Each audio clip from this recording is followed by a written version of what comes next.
Welcome to Faith and Politics, a show dedicated to discussing issues surrounding the intersection of church, state, and politics, and the examination of whether you're allowing your faith to shape your politics or are your politics starting to shape your faith. In other words, what do you do when God and government come face to face? I'm your host, Orlin Johnson. Let me introduce you to our panelists for today. First, we have Ms. Melissa Reid, who's the Director of Government Relations for the North American Division of the Seventh-day Adventist Church.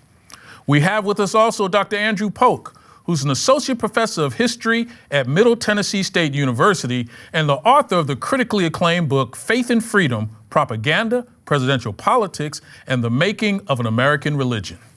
We have with us Judith Hawkins, who's a former judge and attorney in Tallahassee, Florida. And we have Ms. Jennifer Woods, who's the General Counsel and Director of Public Affairs and Religious Liberty for the Lake Union Conference of the Seventh-day Adventist Church. Great to have you guys here with us and looking forward to our conversation for today. You know, despite all of these Supreme Court decisions that we've been hearing about, in particular as it relates to allowing people to be able to worship on their day of worship, Walmart actually has put in place a new scheduling guideline that is actually forcing employees to work on the weekends. And working on the weekends, according to specific hours that have been laid out by the company, will allow some of them to violate their religious beliefs and their Sabbaths. These employees previously were allowed to submit their weekly availability and then they would receive a schedule. And we've seen multiple employees that have been marking their availability on Sundays so that they can attend church. And what we're seeing is that there's a new team scheduling guideline in which Walmart is actually pressing for individuals to come to work.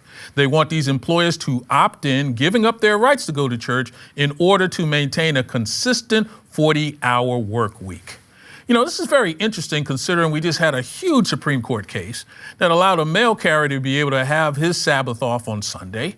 And now all of a sudden, the number one company in Fortune 500 is now pressing to be able to say, not sure if we want to abide by that or not.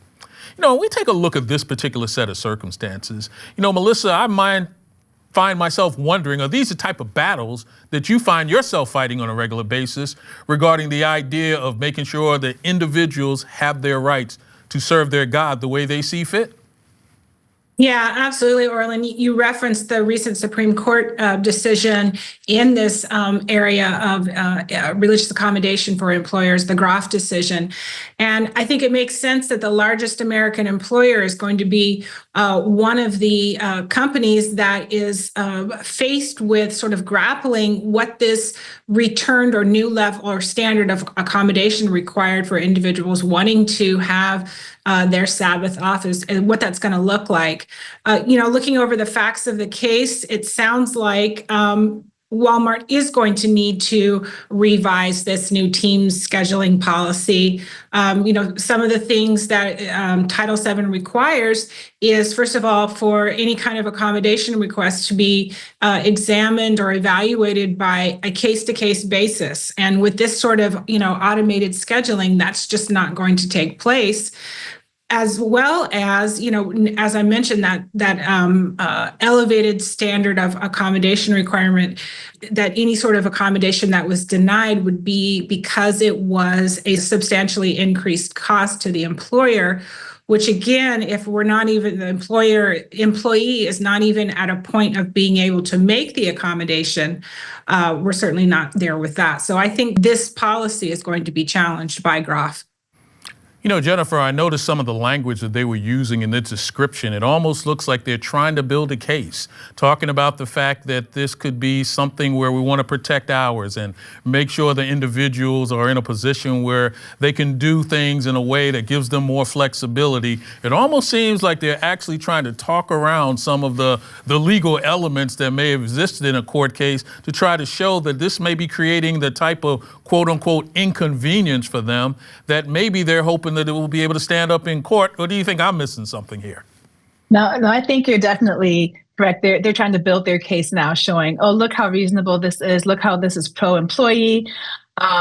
Look how this gives you more flexibility, and the assurance that you'll be able to get those 40 hours in, even if we really don't have the hours to give you. It kind of guarantees you the 40 hours of work. But as Melissa said, they still have to abide by the requirements of Title VII. And as this, at least as it's presented, I agree. I don't think that it meets that burden of being able to accommodate someone who has a religious request simply because of this algorithm that they're using without looking at it at a case-by-case basis. And they're really going to have to show how they are either making these accommodations or why it is causing a substantial increase to the company in cost or otherwise for the company to try to respect these accommodation requests that are coming in. I know that we're supposed to stick with only the evidence that's presented, but the bad part about being a judge is the rest of the story. And this is a case that makes me want to go so what's the backstory? What's really going on here? Because on the face of it, you just wonder why are we doing this? Does the law firm need to make some money, or do we have a new social activist philosophy in the HR department? Why are we doing this? Yeah, and I think you're right on target with that. And I think, Andrew, one of the things that I think is starting to get troubling is we start to see so many of these quote unquote corporations who are actually getting pulled into things because there may be one manager who's 3 levels down in a particular store in Indiana that has an issue, and then all of a sudden now we realize that, wait a second, this is now turned into a legal issue for Walmart. And a lot of these things sometimes seem to be really personal on a really what I would call micro level that's seeming to cause this, and it sounds like that may be some of what's going on according to quote unquote what might be the backstory here. Yeah, I think there are 2 parts of this issue. One is the legality of it itself, right, which my co-panelists can speak to far better than I can. The other aspect of it, I think, seems to be a shift in not just corporate structure, but almost our national structure of we're having this hard debate between what we claim is efficiency, right? As capitalists, we always want efficiency to get the numbers down. And yet also remembering that, but our employees are human beings, right? Human beings with needs, with rights, right? With desires, and that humanness gets in the way of that efficiency, while at the same time, as Judge absolutely said, it seems like a lot of these cases, yet when you dig down to it, it's an inherently personal issue, right? It's not really about efficiency. It's not about corporate structure. It's not about corporate culture. It is, we had this problem, we're going to fix it, and we don't think about the implications of that down the line.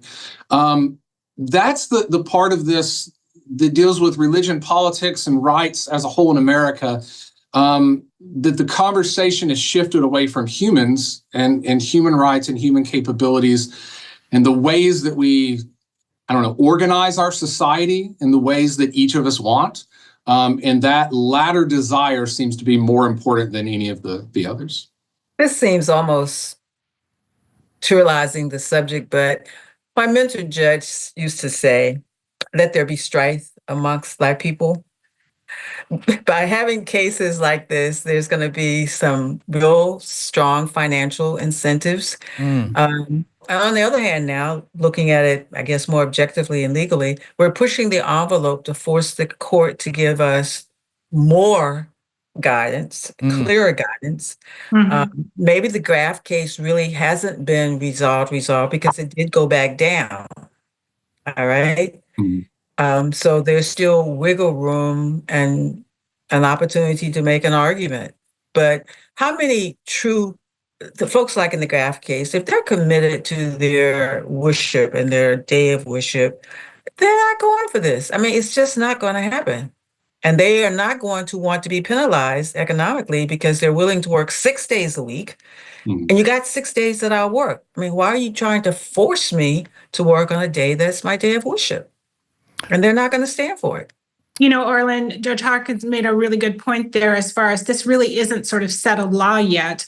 And that's why in the work that I do down on Capitol Hill and paying attention to legislation, I really would like to see one of my priorities on behalf of the Seventh-day Adventist Church is to actually codify what we've seen put forth in the language of Graff and actually legislate. I mean, that's sort of the appropriate way to do things, right? And so that's going to be a goal for the work that I do, so that we don't have to go through these arduous, expensive, time-consuming lawsuits. You know, Jennifer, when I saw the Groff case come down, my first thought was, if this was a case that came down with Saturday as opposed to Sunday, then it might have been a much smaller segment of the population that you are actually, quote unquote, protecting in a specific way. But because it was Sunday for this particular individual, when you think of the number of religions that would impact as it relates to calling Sunday their day of worship, I started thinking to myself, the economics of this, the financial aspect of this. If you're in the hospitality industry where weekend work is a big part of what we're going to do, I'm wondering if Walmart is sounding the alarm on behalf of many other entities that may be wondering how they're going to handle this and thinking they can basically refine the result or maybe start a whole new fight in this area. And, that may be, I think I hear a lot when I'm helping clients through some of these accommodation requests. Well, if we get accommodation for this person, it's the slippery slope of everyone's going to want an accommodation and we won't be able to function, right? It's the we'll have a business impact in the future kind of argument. And it may be that Walmart is saying, hey, if we allow this, then we won't be able to operate on Sundays because so many people will request that as their day off for religious reasons. But the what if really is not what the law talks about, right? It doesn't say down the line we may have an issue. That's not what Title VII talks about as far as being able to show an undue hardship. And really, even when we talk about society, yes, there will be people who want to have Sunday off for religious reasons. There'll be people who want to have Friday off or Saturday off for religious reasons. But there's also enough of society that does not observe those Sabbath days of rest or those days of rest for religious reasons, period, that I think that we'll be able to manage this as a society if we're not scared to grant these accommodations that the law says employers are required to grant. I really would like, following up on Jennifer's point, I would love to see the statistics because the pool, working for Walmart, I think is a pretty good gig. Mm-hmm. And I'm not sure that they're going to have such a hard time finding workers who are willing to work 7 days a week, any day. Andrew mentioned, the possibility of the efficiency component. And I think that was a really good point that you made as far as, we're sort of compromising our respect for, the humanness of our employees. But also I'm thinking besides the efficiency, I think, we're paying attention.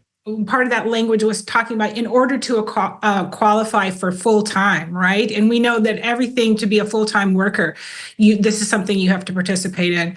And just from a cost perspective, we know that, if Walmart lessens the number of full-time employees, then their cost certainly goes down as far as their labor cost. I'm gonna have to let that be the last word, but Melissa, I think we're right at the point where we think we have settled law. But no law is really settled because you can always come back and refight, relitigate, and that may be exactly what we're looking at here.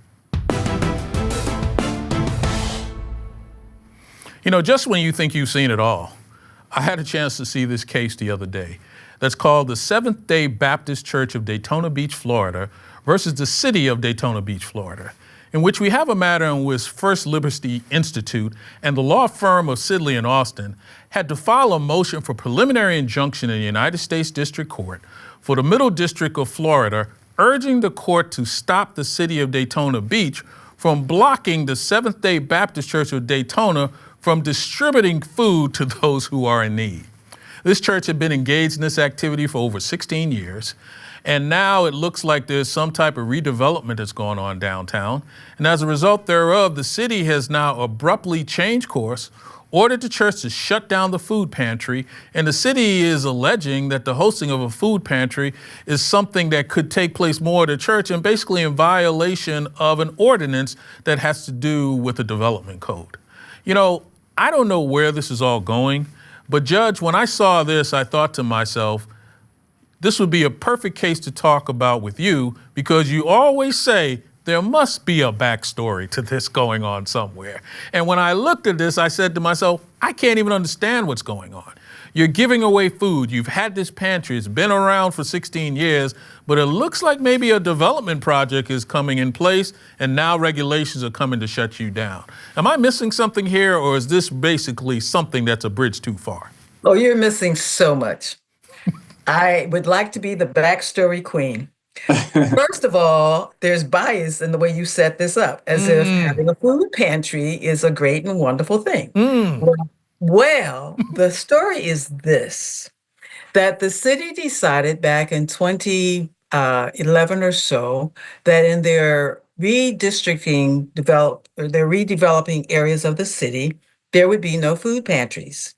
However, there was a provision that would allow churches that were involved in food pantry services to get an exemption to be grandfathered in. This is all good and wonderful. So what happens is there is an insurance company that wants the land where the church is sitting. And so they buy another building in the redevelopment area for the church to move to. It's great and wonderful. When they moved, they were able to engage in the food pantry services for a year or so. And they, along with another church, was affected. Here's two interesting details. Number one, at the time that they passed the new ordinance, the other church had done the paperwork and had been grandfathered in. But this church somehow or another didn't do that, and it doesn't even look like the city told them that they should do that, so consequently, it never got done. And they had been recognized by the city for their great work. The piece of the story that we need to understand is that there was living close to the food pantry a former city commissioner. And he decided that he did not like that there was a food pantry there in the redevelopment area, which, by the way, was an ordinance that was passed. There was no problem with that. And so he complained. And the fun part is that he even used, what's the polite word for it? False documentation and pictures to support his argument. Well, by now, the city realizes they've got a slight problem. Number one, they should be stopped from this because of the due notice and the due process for the Seventh-day Baptists. And it's kind of embarrassing. So by the time the lawyers get involved, the city is looking for a way to save face, and they're very happy. So the case has been resolved. The Seventh-day Baptists are able to maintain their food pantry. I'm not sure that the former city commissioner is held in great regard or esteem. That part I could not figure out. But facts are important, but the backstory is a whole lot more interesting. Yeah, Judge, I was doing some research myself, and I saw, someone complained and they used pictures of other churches with homeless people, I think, or outside as part of their complaint. And I said, that's sad for a number of reasons, right? Because here's this church that, as you said, was commended for the work that they were doing in the city, and then abruptly told, you can no longer do this work, when a sister church down the street in the same redevelopment zone was granted this grandfathered exemption. I wonder, how this serves the community to tell a church that they can no longer provide these services that so many people depended on and needed. And during this time that they were shut down, I'm hoping someone was filling in the gap that this church was providing. And I was glad to see that it was resolved as well. But at what cost, right? Like the balancing of, okay, what's allowed in a redevelopment zone versus what isn't, and why the targeting of food distribution to people who are clearly in need and needing these services. So you really have, I know I'm out of turn, but you really may have hit the real question, which is go upstream. When the ordinance was passed for this redevelopment area, it was decided then that they did not want food pantries in that area. So was the city clearly the city was sending a signal that they did not want in these redevelopment areas a population that would need these services. Well, Melissa, this begs the question to me that, there are people who are perfectly nice people who live in communities, but there are a few things they don't like in their neighborhoods. They don't like landfills. they don't like stadiums, and generally they don't like food pantries. The idea that this is a great thing happening, but it seems to me that there's an undercurrent that's happening that actually is not so much in favor of this. Or, maybe I'm missing something here. No, I think you're exactly right, Orlin. I recently saw on social media a comedian was talking about just how liberal are you? And are you liberal that you want to support, the homeless crisis, except when it's right across the street from you, right? And I think we can put it, we can substitute the word liberal for how Christian are you, right? Or how compassionate are you? I think that's exactly what's happened. And I think, unfortunately, when we put that mirror in front of a lot of our faces, our level of compassion for the most vulnerable of our population decreases significantly. And I think that's probably what we saw here. And it was, an individual, as has mentioned, that, had influence, had clout in the community that can make that change. I completely agree with what Jennifer said as far as this is really tragic that it took a year of litigation to return the ability for this food pantry to obviously serve a very real need, whether or not it's a redeveloped area or not. Those individuals still exist and still need those services. And so I think to me, that's just really the tragic part of the story. I'm so glad that it's now up and running and functioning again. But I do think it's a sad commentary on probably, a much, not just that one individual with the clout, but all of us really, and sort of, where is our level of compassion when it hits close to home like that? Andrew, this looks like the classic not in my backyard situation here, where it sounds like it's a great idea as long as you do this in somebody else's backyard. And I guess the real question that we have to ask ourselves is, when you take on, and let's not even call it a Christian perspective, but just a religious perspective of looking out for those who are in need, that the idea that it may infringe upon your, comfortabilities, is that the type of thing that we need to be doing a better job of? Or is this simply the new society that we're in? It's already got to be somebody else's problem. Oh, my answer would be both of those. I think it is increasingly becoming the civilization, the society that we're in. And I think it's something we need to take a hard look at. It's somewhat like we talked about in the last case, right? There is the argument for we're not going to allow these food pantries in quote unquote redevelopment zones, right? Which is the fancy way to say we're gentrifying this area. We want to make it nicer. We don't want these people in here. So you can't do these things because we're going to make it nicer. And somehow that nicer, that security, that comfort, that safety overrides everything that we have of, as Melissa said, not just a Christian ethic, right? A belief in the gospel, but just basic compassion for other human beings. I think there is a lot of that in this country that we are going to have to figure out. That is not a new movement. It's not a new slogan. It's not a new thing even moving through the churches. It is an individual understanding of compassion, of how much am I willing to give and sacrifice, if anything, for the sake of another human being made in God's image. I think a lot of the gospel comes down to that question all in itself. But when we layer these big picture things on top of it, it allows us to pretend otherwise, I think. I hate to be the whatever it is, but I hear the bias of this panel. Okay, maybe I'm hearing it incorrectly, but I'm hearing the bias of this panel that this is a good thing. And I'm not so sure that there's not a different point of view out there on that. I mean, take it out of the religious scenario and just make it humanitarian. People aren't necessarily inclined to have it in my backyard. Now, I will support it, but I don't want it in my backyard. And I'm not so sure that that's not a valid point. I think it's a very valid point, Judge. And I think maybe even a bigger point is, I don't know if you can codify compassion. And I think the idea that you try to create these areas where things can, quote unquote, be moved forward in a positive way because it has a positive impact on your society. But I believe that this is still going to be a community by community call. There's some communities that won't want to say it. We're not here to be compassionate. We're here to live our lives the way we want it.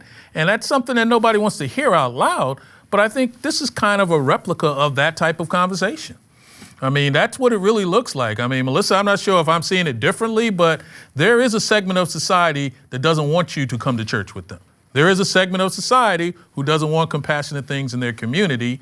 And if this is a free country and you have free speech, that sounds like something that it's just part of America. Yeah. Well, and the thing is, we're talking about, I don't want this in my backyard. Well, it's there. The issue, the homeless are there whether or not there's a food pantry, right? They're not moving into the community because there's a food pantry there. The population already exists there, and the church is trying to serve that community. So, I mean, to me, I think I would be more compelled to, have the conversation if I was seeing like increased crime statistics or something like that, as far as, problems that were a result of having a food pantry in that community there. But if it's just, we don't want those kind of people there, no, that rubs me the wrong way. And I have to let that be the last word, Judge, because the idea is that if this is what you are looking for from a compassionate standpoint, the idea of putting it in law or keeping it out of law isn't going to make any difference at all. It's the community that'll make the final call. Hey, Jennifer, tell me something I don't know. Sure. Well, since we were just talking about Walmart, did you know that 90% of the U.S. population lives within 10 miles of a Walmart? Wow, that's good stuff. Judge Hawkins, tell me something I don't know. Let me respond to that. I'm at a place where my closest Walmart is like 40 minutes away, but it's the biggest store I have. But what you don't know is this. No matter how a seed is planted, gravity will guide its roots into the ground and its stem into the air. Yes, it is. Melissa, tell me something I don't know. All right, Orlin, I'm sticking with Walmart. Legend has it that basketball legend Shaquille O'Neal holds the record for the largest Walmart purchase in history. In fact, when he switched from the Miami Heat to the Phoenix Suns back in 2008, he arrived to an unfurnished apartment, went in the middle of the night, back when Walmart was open 24/7, and splashed out a whopping $70,000. Ooh, didn't know that. Andrew, tell me something I don't know. I mean, let's keep going with Walmart. Why not? I looked it up to see. I know Walmart is one of the largest corporations in America, right? They're in 19 countries. I found out that, did you know, in the past 5 years, every year Walmart has sold over 100 billion individual items a year. Wow. Woo, that was a new one from me. Thanks a lot. Appreciate the conversation with you guys. Let's do it again soon. And thank you again for being here with us. Hope you enjoyed our show. Just remember, if it's about God and government, it's faith in politics. See you next time.